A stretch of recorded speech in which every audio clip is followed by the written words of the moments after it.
Hi, this is Sean Perrin, and you're listening to episode 9 of the Clarinet.com podcast. In today's episode, I speak with the Swedish clarinet superstar Martin Fröst, who is one of the world's preeminent clarinetists. He's performed the Mozart and Weber concerti hundreds of times and is known for also championing new works, such as those of Anders Hillborg, which incorporate elements of dance. He has an extensive discography that has been met with critical acclaim, and in our conversation, we discuss his latest disc called Roots, which is a journey through the sources of the clarinet repertoire. If this is your first time tuning into the podcast, I want to just take a second to thank you for having a listen, and I really do hope that you enjoy it. I also want to invite you to not only check out the past episodes, but also to follow on social media to stay up to date, and that will also give you a chance to win items that are mentioned on the show. You can like us on Facebook, Twitter, Instagram, and you can listen and subscribe on YouTube, SoundCloud, iTunes, and Stitcher. If you do find that you enjoy the podcast, it would be really great if you would also leave a review on iTunes, and if you would fill out the listener survey at clarinet.com/podcast. That's clarinet.com/podcast. Today's giveaway is a signed copy of Martin Fröst's latest CD called Roots. Before we get started, I just wanted to thank one more time everybody who submitted listener questions. We had an absolute ton submitted, and I do hope that you found the interview I curated here covered a wide range of topics and really touched on as many areas as possible. The good news is Martin's going to come back for a second round, and we'll be able to address a few more questions in that. But, of course, we had a limited time, and it would have been impossible to get through absolutely everything, but thanks so much for taking the time to send that in. Without further ado, here's the interview with Martin Fröst.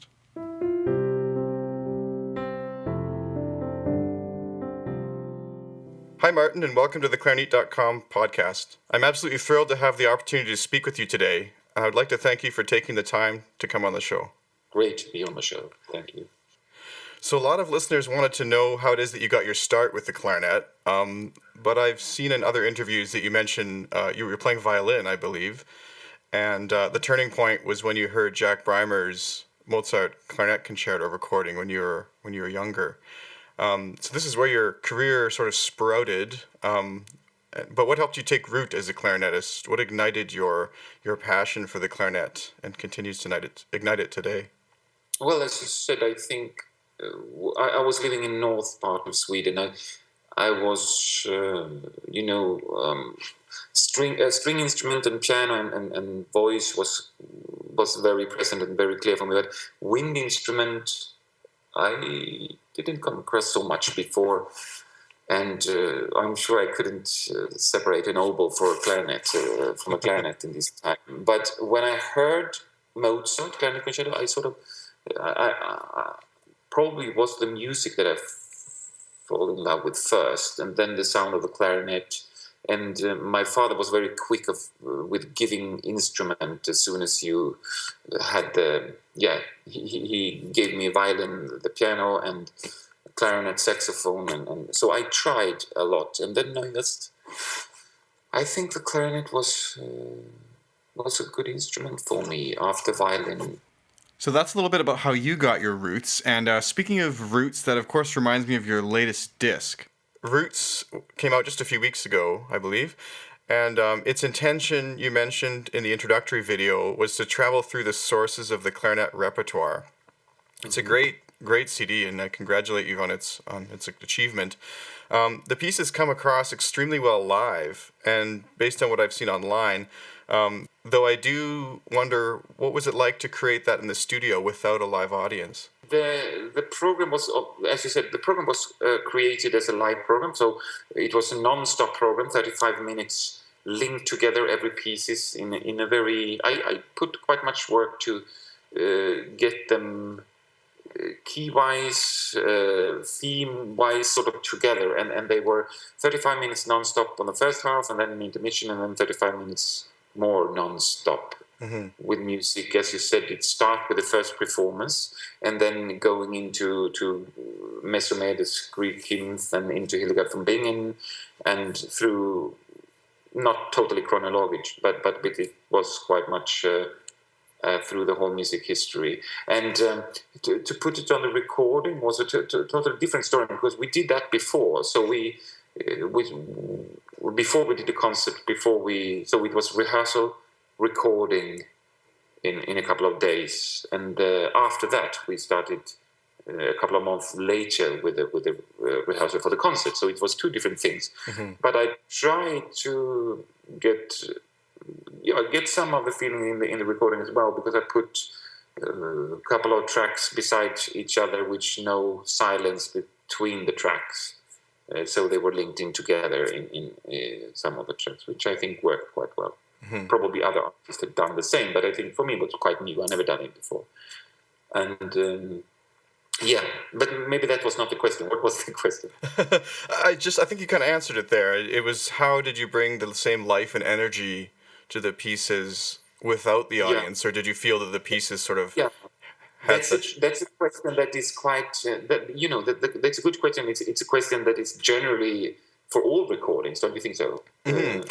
But there's some recordings, like you just mentioned, this one was sort of intended for live concert scenarios, but I think there's other times where people sort of more reflect inward during the recording process and try and create something sort of different. But it's the pieces have such fantastic energy in themselves. Sorry.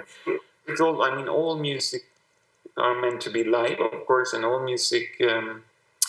That's in the concert. What is special about the concert actually is every music is linked together, and I'm talking in the music and between the pieces. All things that it is in the speeches in the music is around genesis, roots. Where do we come from, and where are we going with the music, and what are the for example, I have one theme is around the ears. We don't have old ears. Mm-hmm. We have new ears, which means that we cannot listen in the music. We cannot listen to the music in the same way as the people in most of the times, or whichever time you pick, did. And that also means that we are, in the same time that we are inspired, or when we think of the past, that what influences us from the past, in the same time we have to admit that we are influencing the past. Do you think what I mean? Mm-hmm.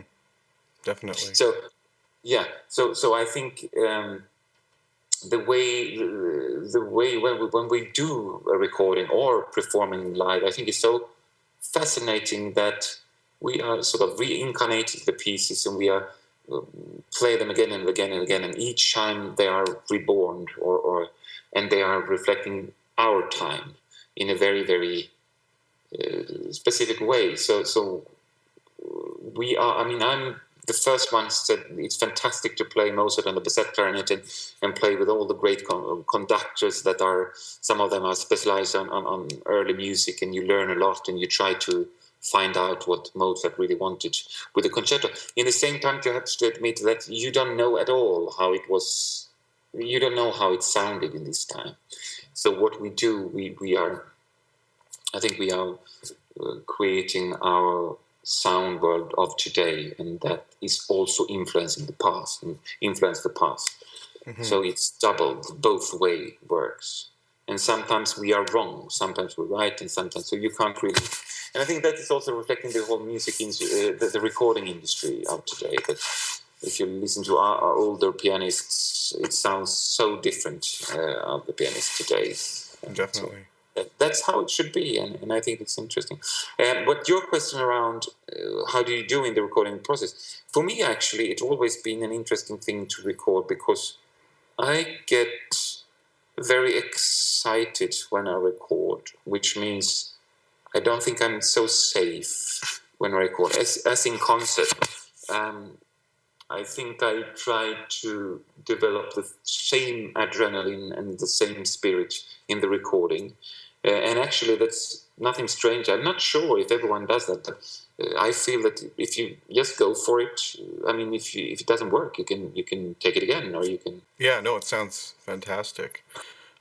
You're quoted in 2012 in an interview, I believe backstage with the Luxembourg rehearsals, is saying that you consider yourself to be a very curious musician, but not very versatile.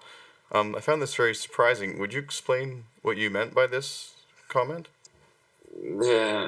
Versatile could be like you are very broad as an artist. You can do everything and you just do it. I think I always go out on a side, on a wild side, or going on the edge, what I'm sometimes not so good at. I mean, if I meet an artist or meet a composer, I try always to challenge myself, which is also a part of my education, because if I only do things that I feel comfortable, I would be in big trouble, because that's how I work as an artist. I like to be searching out in different fields that I'm not so comfortable in. Mm-hmm. I don't know why I'm doing that, but and I think it's just different. Yeah. Sorry?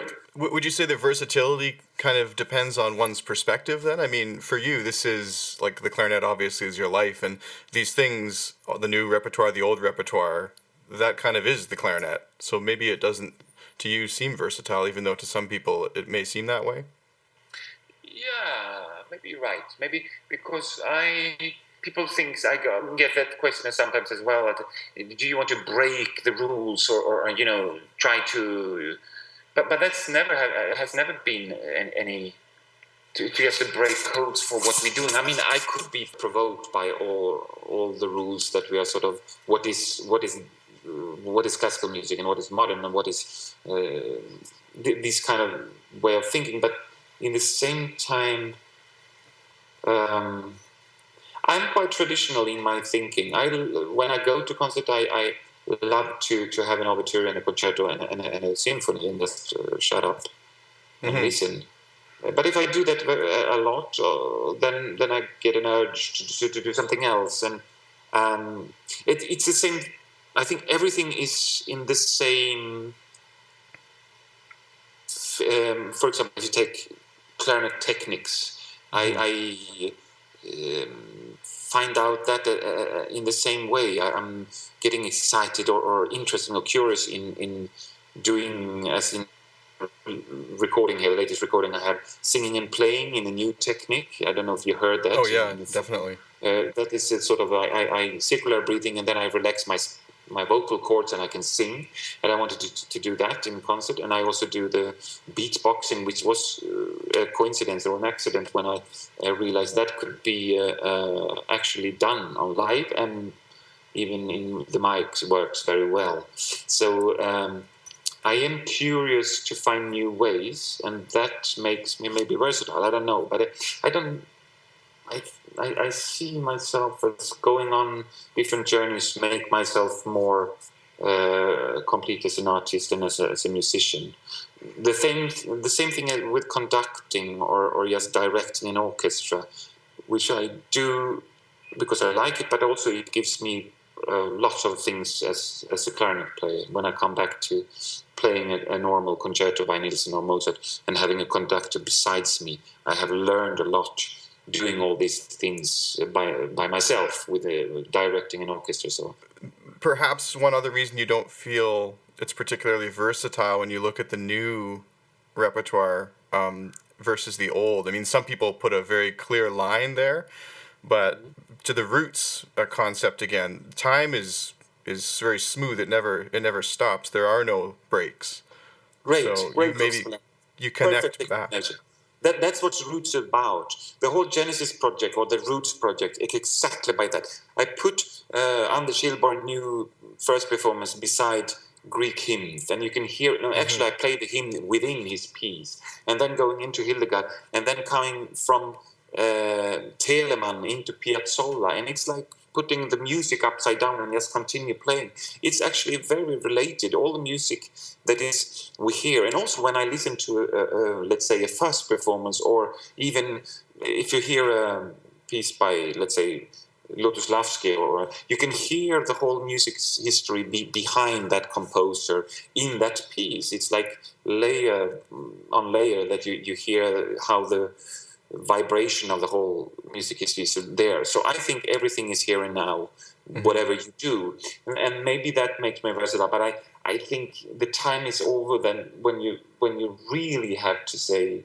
I see sometimes they write, "Oh, I have done a lot of modern music," but in the same time, I record all the repertoire that I think is great repertoire in the past. That's what I am doing. I played 99% all the clarinet repertoire, and then I do projects, which I think is interesting. And of course, I did first performance. That's one of the most important things to do. I mean, represent your own time and try to develop new repertoire. But I don't segregate. I don't, how do you say? I don't split them up. I think they are linked together, as you said. Well, and it makes sense to do mostly older repertoire because there's mostly been the past, you know? Yeah. So. Yeah, exactly. Yeah.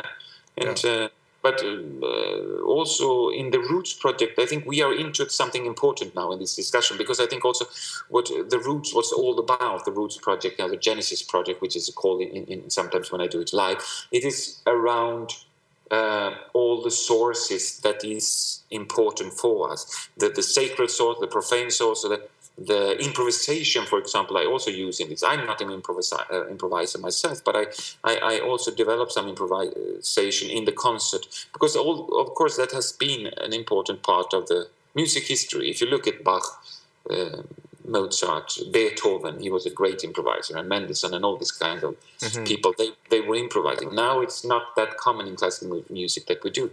And of course it's good to develop all these things for me, because I get to know repertoire better. I want to be more complete as an artist. So I that's my education nowadays. I've done all the repertoire. I cannot, when I look back in the back mirror now, I certainly don't want to see myself as only a traditional clarinet player, which did 1,500 Weber concertos and 2,000 Mozart concertos. Is that what it's up to now? Are those real numbers? No, sorry, I exaggerated. Oh, okay. Sorry. Maybe 500 or something like that. But I also did the Hilbert concerto 300 times or something like that. So, but I think that it's what we should do is open new doors into the future. That's what we have to do in classical music today. And I think if it's develop new clarinet techniques, or if it's developing new repertoire, speak to a composer who wants to do something differently now. That's everything. All these things turns me on, and I want to be part of that. So, if I just one more question about that, you mentioned that you added improvisational elements, but you don't consider yourself an improviser. Could you go into that a little bit? Yeah, that's true. That's exactly true. So I did a couple of concerts. That's when I started. I did a thing of it actually. I started to improvise, and if it went well, I went on. If it didn't went well, I cut it myself, and I think I did some. I will try again. But of course, I prepared. Actually, I met a good friend of mine. He's a jazz player on clarinet, and he helped me with with how to think, and also one of the things he said is just.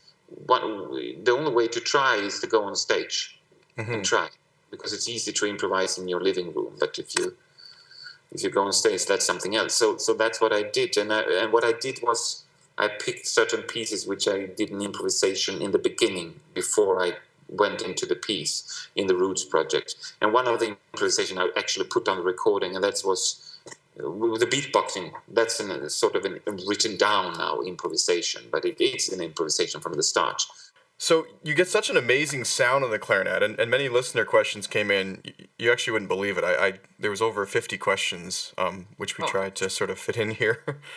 But so many people were wondering about how you achieve such a great tone and intonation. I don't imagine you have much time to teach with your busy schedule.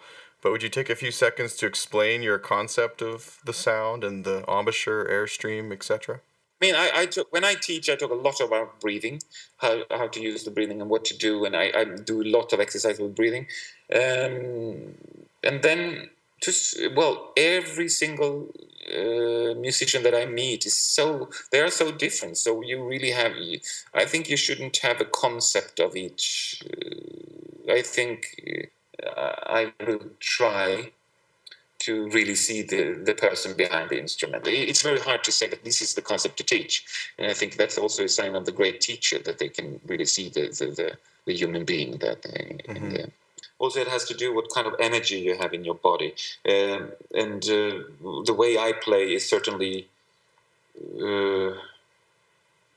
different from other clarinet players. So the setup that you should use and everything, it's very, very up to the individual, I think. And I'm using a lot of air. I'm using a lot of quite much power, I think, when I play. Maybe too much sometimes, but I that's the way I do. That's the energy that I have. If I lead an orchestra, if I play, I have enormous energy.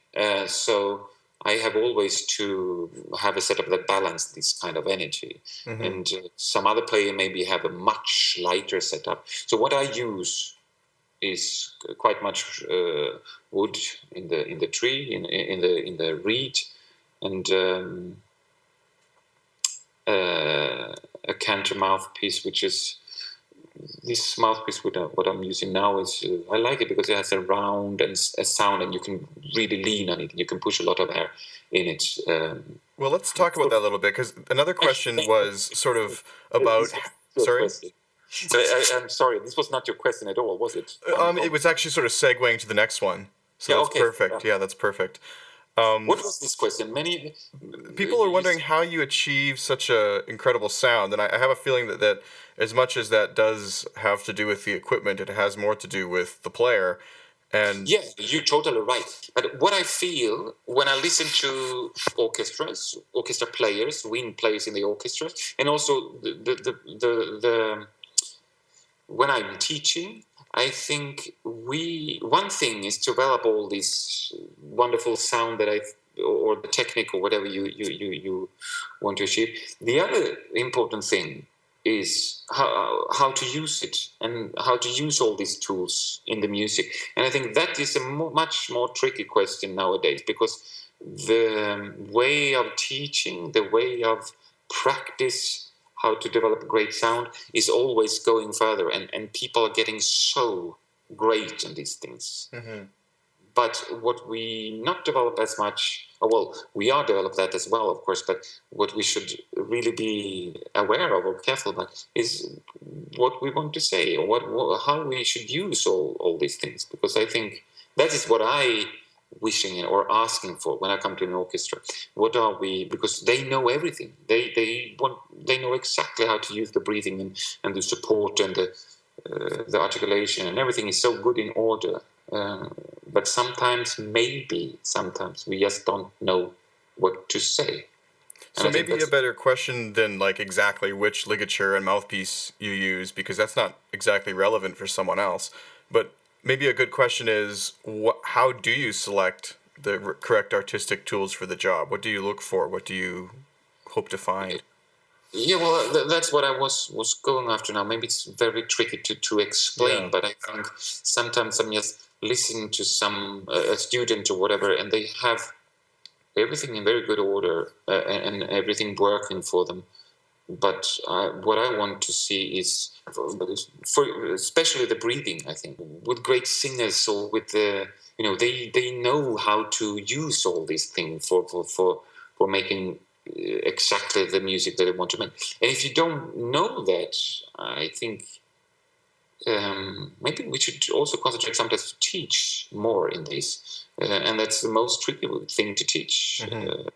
So it's in the music, and to put these things in words is the most difficult things. I had a teacher that could spend at least an hour on a phrase sometimes, and suddenly he said, did you feel that? Did you feel it now? Did you have this in your body? Because now I really think this phrase spoke in a fantastic way. Mm-hmm. And of course, if you were there after 20 or after 45 minutes, you felt something. And if you felt it, your brain and your whole body recognized this feeling. And then you can take another step. And I think that was my educating magical moment. Mm-hmm. This thing when you put all the tools together, the sound, the breathing, the articulation, the tongue, the support and the finger, everything was there. And you developed something that was actually sound exactly as you wanted in the music was speaking. And then you remember it. You remember the feeling, how it was. Then you took it to another level. I think that's. I mean, this is quite high level, of course. You have to get everything in order first, of course. But I think it's an important step to think about, because I think a lot of wind play nowadays sound fantastic, play fantastic, have fantastic technique. And I think this is not only in music. I think it's everywhere. I think it's in the old directors are saying the same thing to the young director. They have everything. They have the money. They have all the techniques, how to use the cameras. They just don't know what to tell. Yeah. If they are.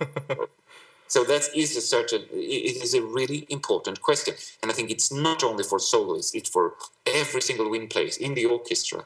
We are trained to do so much the right thing. We are trained to do smooth thing. We are trying to be so elegant in the orchestra and blending so great, which is very important. But then on top of that, we have to also develop something, a voice or a text. We have to use all the things to and also that's what the orchestra wants and the conductor wants in the end. They want to have speaking voice in the orchestra. And I think nowadays it's we have some fantastic players there who do this kind of thing.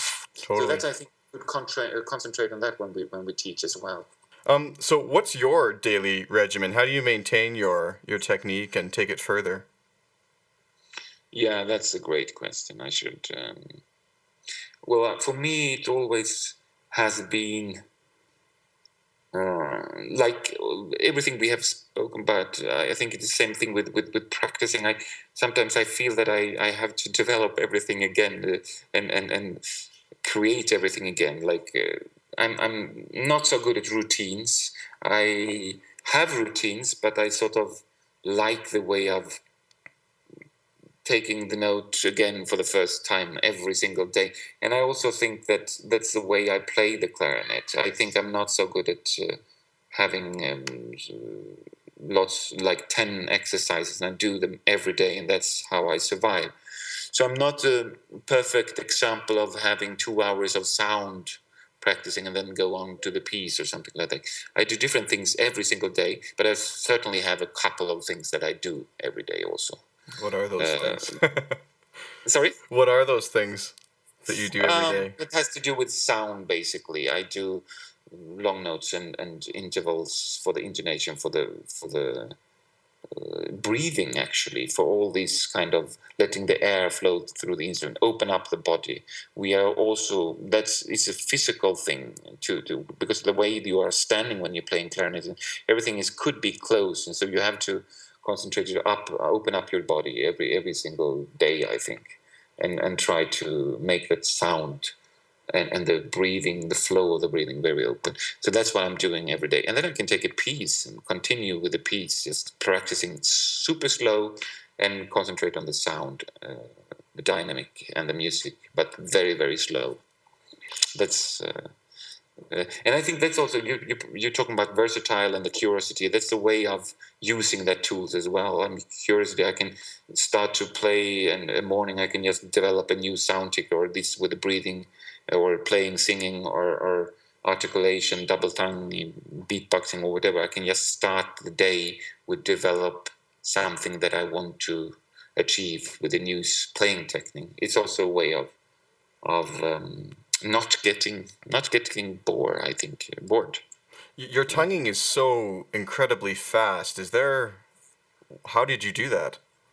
All the thing that I'm learning, which was maybe a long time ago now, but I'm still learning. So all the thing that I want to learn is a part of something I have to achieve, like a piece that is having a fast tongue, or a piece that is not possible to do without circular breathing, or a piece that, like I develop a piece that has singing and playing at the same time. So that's how I do it, and then you are forced to learn it. I'm not the guy who stand up and say to myself, now I'm going to have a very fast tongue. Let's see how fast it can get. I will practice this for half a year.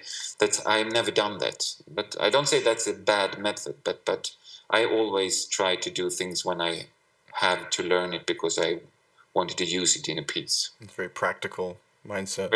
Very practical. So yeah. We maybe should have asked this earlier when we were talking about gear, but you had exposure to both the German and French systems, is that correct, of clarinet? My teacher was in Hanover, Hans Deinze. He was playing German, so I know the German clarinets. Yes, yeah. So that wasn't a decision you made. It just was kind of something that you had started with and stayed with. Yeah, I started and I stayed with it. Okay. You mentioned in the past that you had some dark periods with performance anxiety, and I know that for many this would come as a surprise because of your amazing stage presence and confidence. Um, what would you offer as advice to someone with similar anxieties, and how did you get through that yourself? Well, again, what we talked about, I think this is also an interesting question because again, what you project and what you how you play doesn't always match within what's going on in your body and how you are as a person, because I think it's nothing wrong with it. I mean, I'm extremely self-critic, I think, and get stuck in all kinds of things. Not only in clarinet player, but when I developed my project, I the last project here with the Roots and with the Genesis, I remember my brother phoned me up and said, because I tell sometimes my friends and my brothers about my project before I stage it, and then he said, "Do you know what you do? You just develop a project, and then each day you're saying this is not good, and then you start out again from the beginning." And I think that's exactly what I'm doing. For months I can do that. So I think I'm not a good example of very easygoing confidence, just go. But that's not your question. Actually, the question was the opposite. What? Well, I think you sort of answered the question. Are you sort of saying that even though you may appear to be very I don't want to say confident, but maybe that's the word. Like you look, people find that you look very there and confident in the moment, but you're actually still experiencing some of that behind the scenes. Of course, yes. I'm always super nervous, and I also think that, well, you find your own ways, but of course my ways has always been to being extremely uh, how do you say, and I have to be very involved in the Mm-hmm. music. If I'm not, I am in enormous trouble. If I get, and that's the tricky thing because we are doing the same repertoire all over again.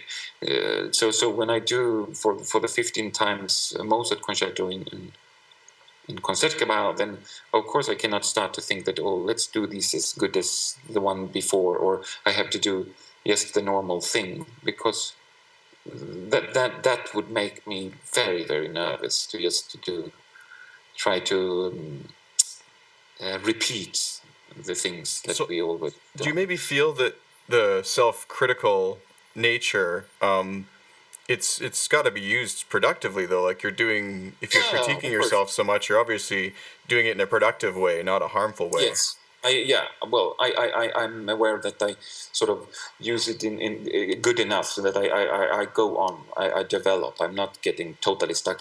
But I think also that it is important to my. I'm aware that my nerves and my anxious and my self criticism has helped me, even though, and it's also helping me still because I the way that I do projects or the way I'm doing finding new repertoires or trying to develop things that has to do with that's not, well, can I say this, that's because I'm a worried kind sort of. Mm-hmm. I always trying to do things that keep me feeling and in a Fresh. way, yeah, fresh, but also keep feeling that what I do is has a sense or feels important for me anyway, Mm-hmm. not that I uh, just sitting down and do the usual stuff, because that makes me sometimes feeling worried that you always feel like, why I'm doing this, why am I'm playing these pieces, that Mm-hmm. you have a clear um, vision and answer to that. That's important for me, and I'm sure it's very different for each person.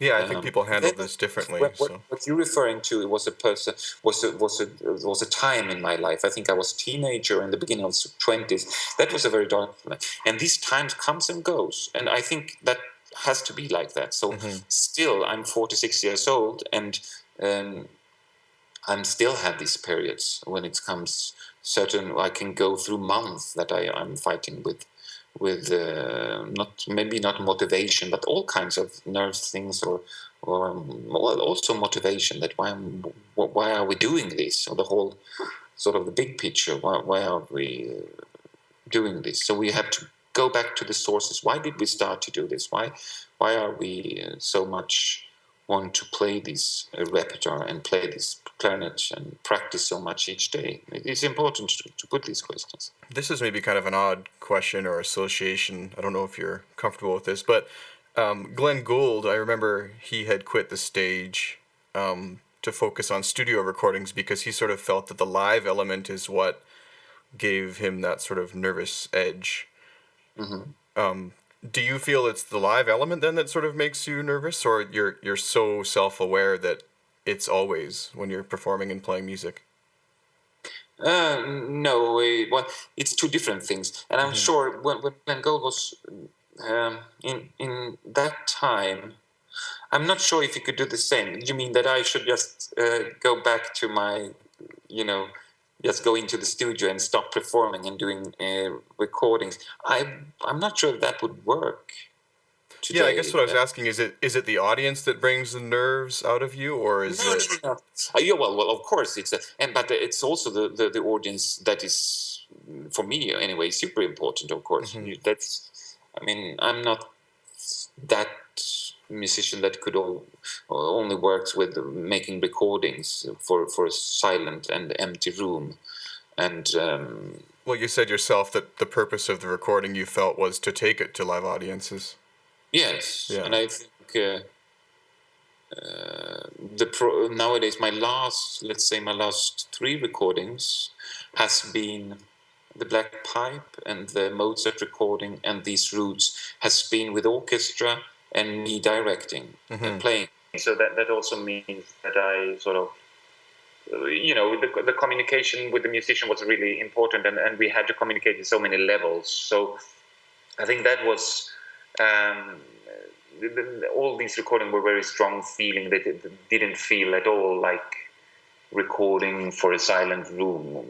It was very much into a process, which I liked. I don't know what the question were here actually, but it was something around audience and communications and Yeah, it was sort of what was the source of the anxiety, and was it the audience or the music itself or yourself?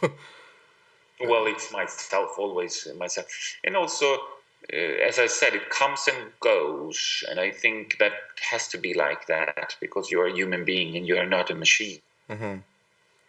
So, the last question here, someone asked, which I thought was kind of a neat question, what is something you wish people would ask? I think we actually covered a lot of important subjects. So sometimes I thought actually that this is a good question. Okay. What we talked about around all these things, what you wanted to say, and the tools and everything. I think that's important to talk about nowadays because I also think the future of our music and the way that the direction we are going to is the steps that we're taking now. It's important. I think we have to make choices, and I feel that I'm doing that all the time, and I cannot find any good question that you didn't ask now that I would like to have right now. Well, if we do a round two, there's 40 more. Yeah, but that's great. That's great, and I also think that it's good to speak. I know that people want to have easy answers. Well, we didn't touch that so much now with the clarinet playing, but easy answers around how to play the fastest tongue or the whole thing. But it's no easy question. I think curiosity and wanting to develop something new is the way that you should go. I mean, that's the way I do always. I'm not sure if I was any good at for example, tonguing or whatever. I'm just wanting to do it because I need it for a certain piece, for a certain musical purpose, and then I learned it. Mm-hmm. And maybe I learned it very slow or fast, I don't know, but it was just that I wanted to have it, so that's the way. Anyway, we can take that in the round two. I would think about it. I would think of a very good question that I haven't got that I want to have for the round two. Great. So, out of respect for your time today, let's wrap up then. And we'll do a round two in the future. I'll get in touch. Thanks so much for coming on. It was really fantastic to talk with you today. Fine. Thank you very much. It was a great honor to be here.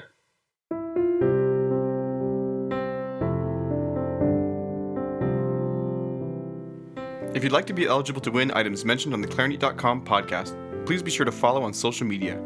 You can have up to 6 chances to win by signing up for the email mailing list, liking us on Facebook, and following on Twitter, Instagram, SoundCloud, and YouTube. If you find that you're enjoying the podcast, please share it with your friends, family, students, and colleagues, or anyone who you think might be interested. It would also be a huge help if you leave a review on iTunes, or if you completed the listener survey at Clarinet.com podcast. Thanks so much for listening, and I'll see you next week.